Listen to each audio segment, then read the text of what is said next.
Hi guys. कोई भी exam अगर आप लोग अटेम्प्ट करते हो तो उसमें आपको ये पता चलता है कि टाइम एंड वर्क के क्वेश्चंस तो आते ही हैं, चाहे वो एक हो या दो हो। सो डिपेंड करता है कि कौन सा एग्ज़ाम दे रहे हैं। अगर आप एसएससी सीजीएल दे रहे हैं तो आपको 2 से 3 सवाल मेंस में तो मिलेंगे ही मिलेंगे। अगर आप सीएपीएफ दे रहे हैं तो उसके अंदर 1 से 2 सवाल मिल सकते हैं। सीडीएस में भी आपको 2 सवाल मिल ही जाते हैं एंड एफकैट में भी 2 के आसपास सवाल मिल ही जाते हैं। सो टाइम एंड वर्क के लिए सबसे पहले आपको बेसिक्स आने चाहिए कि कैसे क्या वर्क कर रहा है, उस हिसाब से ही फिर आप आगे बढ़ सकते हैं। सो इस वीडियो के अंदर मैं पहले बेसिक्स कवर करूँगा, जैसे कि वर्क क्या होता है, नंबर ऑफ़ डेज़ का उसके साथ क्या रिलेशन है, एफिशिएंसी क्या होती है, रेशियो कैसे होता है। तो मैं ट्रेडिशनल मेथड भी बताऊँगा और साथ में उसको कैसे जल्दी किया जा सकता है वो भी बता पाओगे। सो हम स्टार्ट करने वाले हैं इस वीडियो में। तो हम इस वीडियो के अंदर work from days, days from work and ratio based सवाल करेंगे। सो जैसे आप देख सकते हैं, अगर एक व्यक्ति किसी काम को n डेज़ में कर रहा है तो फिर उस व्यक्ति का एक दिन में काम होगा 1/n। कहने का मतलब है, आपने क्वेश्चन देखा होगा, A can do a work in 5 days. तो उसका ए अगर उस वर्क को 5 दिन में कर रहा है तो एक दिन में उसका वर्क हो जाएगा 1/5। ठीक है। अब बोला गया है, if A's 1 days work is 1/n then A can finish the work in n days. यानी कि अब इसमें बोल दिया गया है, अगर आपको बोल दिया जाता क्वेश्चन में कि ए का एक दिन का काम 1/7 है तो वो पूरा काम कितने दिन में करेगा? तो 7 दिन में करेगा। क्योंकि एक दिन में 1/7 कर रहा है तो ऐसे 7 बार करेगा तब जाके 7/7 होगा। और हमेशा याद रखिएगा, टोटल वर्क 1 होता है फ्रैक्शन के टर्म्स में। ठीक है। तो अभी इसके बेसिस पे हम कुछ सवाल करेंगे। हाँ, तो जैसे कि आप पहला क्वेश्चन देख सकते हैं, A can do a piece of work in 15 days, B in 20 days. यानी कि ए एक काम को 15 दिन में करता है, यानी कि ए का एक दिन का काम हो जाएगा 1/15। बी उसी काम को 20 दिन में करता है तो उसका काम हो जाएगा 1/20 एक दिन का। अब हमें बोला गया है, if they work together on it for 4 days. अगर साथ में वर्क कर रहे हैं तो ये एक दिन में हम पहले इनको जोड़ लेंगे। तो इन दोनों का एलसीएम लेने के बाद हमें मिल जाएगा 15 और 20 का एलसीएम 60 होता है। तो यहाँ पे 4 से मल्टीप्लाई करेंगे तो ये ऊपर हो जाएगा 4/60 और यहाँ पे 3 से करेंगे तो 3/60। सो ये हमें मिल जाएगा 7/60। सो ये तो हो गया एक दिन का वर्क 7/60। तो अभी हमें बोला है कि 4 दिन में कितना काम कर लेंगे ये लोग। तो 4 दिन में हो जाएगा ये, दोनों तरफ 4 मल्टीप्लाई कर दो, 28/60। 28/60 को काटेंगे तो आपको मिल जाएगा 7/15।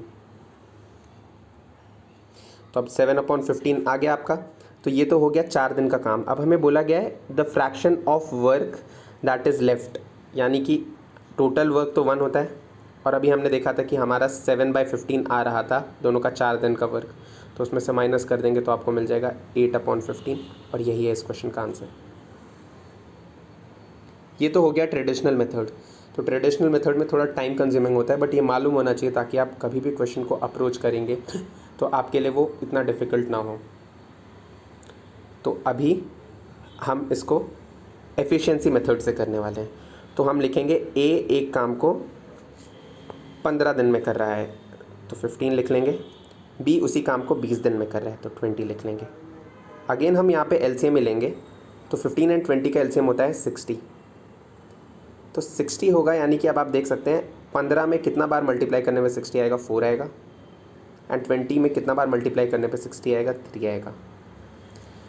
तो अब आपका 4 + 3। तो अब यहाँ से भी आप कर सकते हैं 7, 4 + 3 7, यानी कि ए और बी एक दिन में 7 काम कर रहे हैं।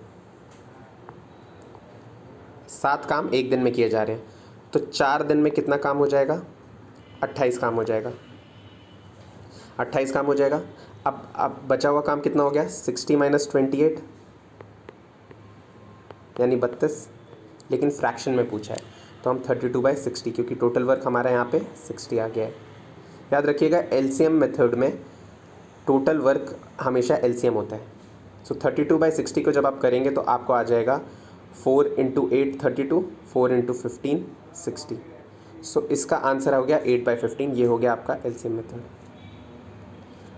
तो आप दूसरा सवाल देख सकते हैं, A can lay railway track between two given station in 16 days. B can do the same job in 12 days. With help of C, they did the job in 4 days only. Then C can do the job in.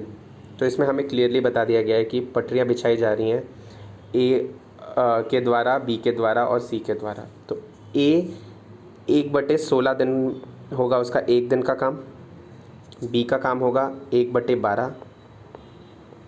और हमें सीधे सीधे बता दिया गया है with the help of C they did the job in 4 days. कहने का मतलब है ए बी सी तीनों ने मिल के वो काम किया है 4 दिन में। तो तीनों मिल के उस काम को 1/4 दिन में करेंगे, एक दिन का काम उनका। तो अब हमें यहाँ पे से अगर सी का निकालना है तो हम बस 1/16 + 1/12 + 1/x, सी के काम को हम x मान लेके इन दिनों का जो सम होगा वो 1/4 के बराबर होगा।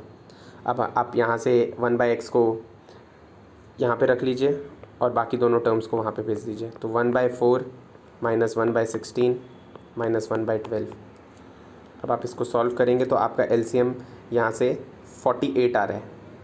तो 48 यानी कि यहाँ पे आपको 12 मल्टीप्लाई करना पड़ेगा, यहाँ पे 3 मल्टीप्लाई करना पड़ेगा, यहाँ पे 4 मल्टीप्लाई करना पड़ेगा। तो ये आ जाएगा आपका 12 में से 7 गए 5, 5/48। तो 5/48 आ जाएगा आपका। लेकिन अब आपको पता है कि जब भी ये आपका हो जाएगा एक दिन का वर्क, तो अगर आपका एक दिन का वर्क 1/n होता है तो पूरा वर्क कितने दिन में होता है? n डेज़ में होता है। तो आपका ये 5/48 था। तो अब आप इसको पलट देंगे और ये हो जाएगा आपका 48/5। अब आप इसको 48/5 करिए। 5 9 ज़ा 45, 3 बचा, 5 6 ज़ा 30, 9.6। तो इसका आंसर 9.6 हो गया। ये तो अब आपका हो गया ट्रेडिशनल मेथड। अब अगर आपको इसी को एफिशिएंसी मेथड से करना है तो कैसे करेंगे? तो आपको कुछ नहीं, ए का काम 16 दिन, बी का काम 12 दिन, ए + बी + सी का काम 4 दिन। तो आप यहाँ पे लिख लीजिए ए +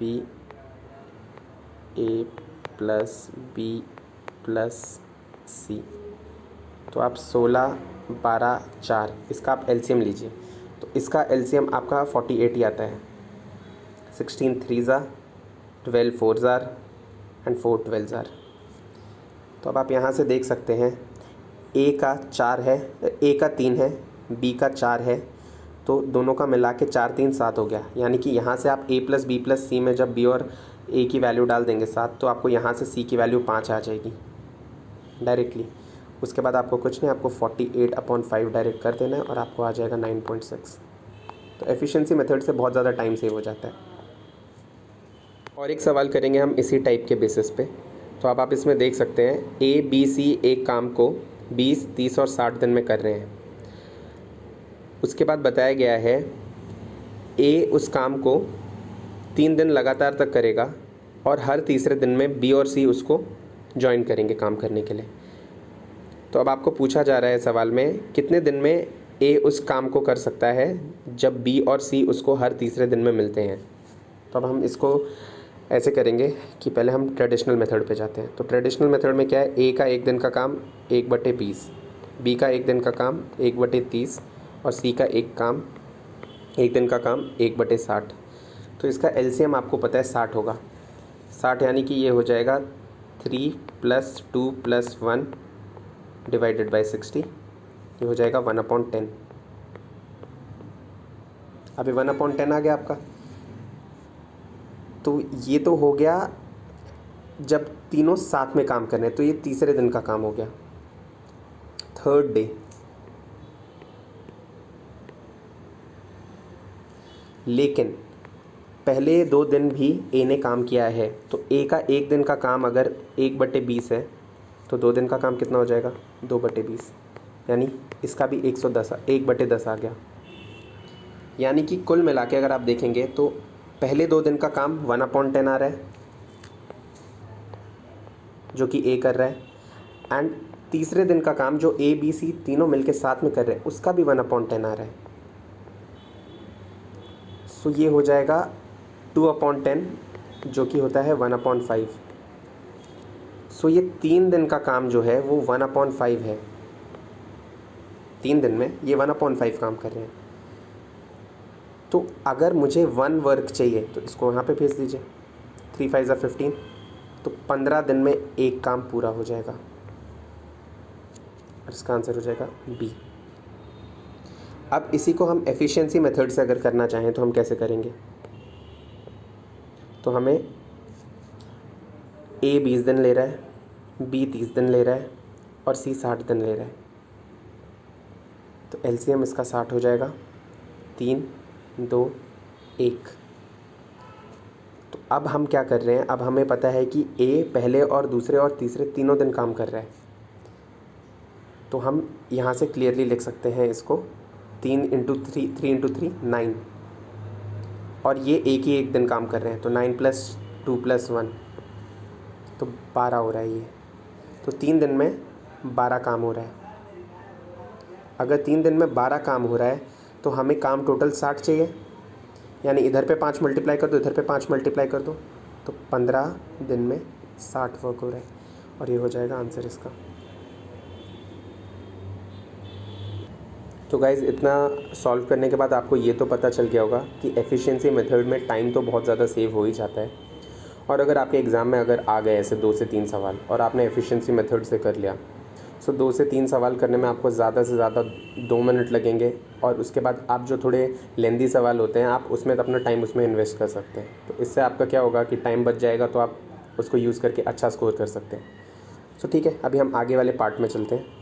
अब हम रेशियो वाले क्वेश्चन करेंगे, जिसमें सीधे सीधे हमें बता दिया जाता है कि ए बी से इतना गुना अच्छा काम करता है तो क्या होगा। तो इसको हम जानते हैं कि हम कैसे इसको अप्रोच करते हैं। तो इसमें हमें बताया गया है, अगर if A is thrice as good a workman as B, then the ratio of work done by A and B is 3:1। मतलब ए 3 गुना अच्छा काम करता है बी से, तो उनके काम करने की जो क्षमता है, यानी कि जो उनकी एफिशिएंसी है, वो हो जाएगी 3:1। और हमेशा एक रिलेशन जान लीजिए आप लोग कि एफिशिएंसी जो होती है वो इन्वर्सली प्रोपोर्शनल होती है नंबर ऑफ़ डेज से। तो हम इस बात का बहुत अच्छे से उपयोग करने वाले हैं। तो आप यहाँ पे देख लीजिए, तो अब इसमें हमने लिखा है ratio of work done by A and B is 3:1, यानी कि अगर अब मैं इसको ऐसे लिखना चाहूँ तो ये ए है, ये बी है, ये इसकी एफिशिएंसी है, ये इसका नंबर ऑफ़ डेज़ है। तो ए की एफिशिएंसी 3 है, बी की 1 है, तो आपको कुछ नहीं करना है, बस पलट देना है, 1 और 3 हो जाएगी इनकी नंबर ऑफ़ डेज़ की, यानी कि कम दिन में ज़्यादा काम कर रहा है ये, और ये ज़्यादा दिन में कम काम कर रहा है, तभी तो इसकी एफिशिएंसी बी की कम है और ए की ज़्यादा है। तो अब हम इसके बेसिस पे हम कुछ सवाल करेंगे। सो गाइज़ अभी हमने जिस हिसाब से क्वेश्चन किए, तो उससे हमें इतना तो पता चल गया कि एफिशिएंसी मेथड काफ़ी टाइम सेव करता है, और जो जितना टाइम आपका एफिशिएंसी मेथड वाले क्वेश्चंस की वजह से बच जाएगा, वो टाइम आप बाकी क्वेश्चंस में लगा सकते हैं, और उन पे अपना आप टाइम लगाएंगे तो फिर वो भी होने के पूरे पूरे चांसेस आपके बढ़ जाएंगे। तो आपका जितना जल्दी हो सकेगा आप टाइम एंड वर्क के क्वेश्चन कर पाएंगे। तो अभी अब आप जैसे इसमें देख सकते हैं कि अभी हमारा अगला जो पार्ट होगा वो रेशियो के ऊपर होने वाला है। तो रेशियो वाले सवाल में बस हम efficiency and number of days के बीच का रिलेशनशिप के बेसिस पे हम सवाल कर देंगे। तो अब आप देखिए, जो एफिशिएंसी होती है, हमेशा जान लीजिए एफिशिएंसी जो होती है वो नंबर ऑफ़ डेज़ के इन्वर्सली प्रोपोर्शनल होती है। कहने का मतलब है कि अगर ए किसी काम को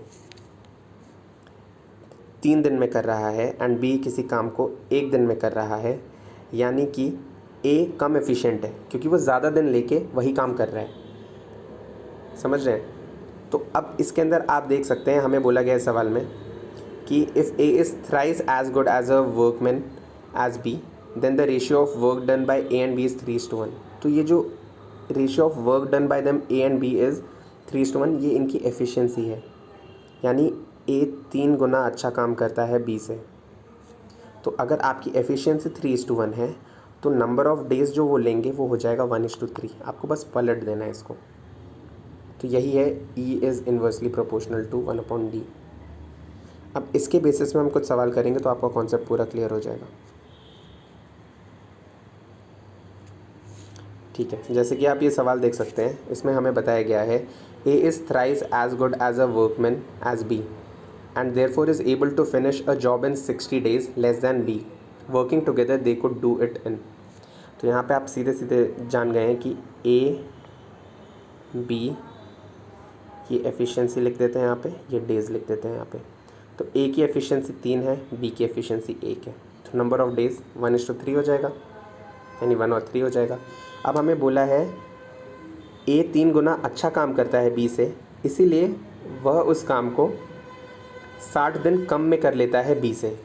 अब ए 1 डेज़ ले रहा है और बी 3 दिन ले रहा है, तो इन दोनों का आप डिफरेंस निकालेंगे तो आपको 2 आता है, यानी कि 2 के हिसाब से वो 60 दिन कम ले रहा है। तो 1 के हिसाब से 1 की वैल्यू आपकी आ जाएगी 30। तो यहाँ से आप ए की वैल्यू 30 ले लेंगे और बी की वैल्यू 90 ले लेंगे, क्योंकि ए की वैल्यू 30 है तो 3 की वैल्यू 90 हो जाएगी। तो अब आपको पता है कि ए 30 दिन में काम कर रहा है, बी 90 दिन में काम कर रहा है, तो एफिशिएंसी मेथड डायरेक्ट लगाया जाए। 30 90 एलसीएम 90 आ जाएगा, तो ये 3 बार जाएगा और ये 1 बार जाएगा। तो अब एक दिन का काम दोनों का मिला के 4 हो गया